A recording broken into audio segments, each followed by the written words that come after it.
If you aren't going to use Magic Bands for your trip, you will need to set up Disney Magic Mobile on your phone. This is not necessary if you will be using Magic Bands. To get started, click on the three lines on the bottom right of your screen. Next, click on Disney Magic Mobile. If your resort reservation is linked to your account, the app will find eligible guests. Having Magic Mobile set up serves as your park tickets for park entry and connects PhotoPass or Memory Maker images to your account. Click Set Up Your Pass to get started. Next, you will select the people who are traveling with you to add their park passes to your wallet. You can customize the appearance of your passes as well. Since Mason might not want Minnie Mouse, let's look at options.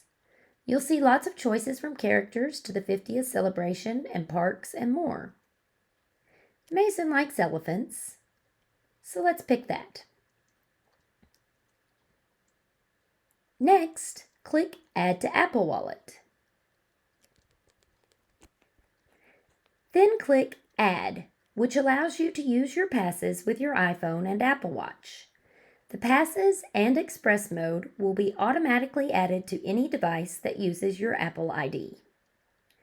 You can use Express mode to enter the parks by tapping your phone near Disney's access points. There's no need to unlock your phone. For friends and family who have passes in your wallet, double-click the side or home button to open your wallet. Then swipe to use their pass.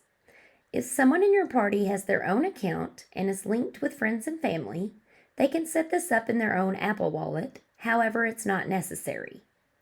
Be sure to have Bluetooth enabled and location services turned on so your images will show up in your account. Once your passes have been added, click on Done. It may take a few minutes to get your Apple passes added. And just like that, you're all set up and ready for fun.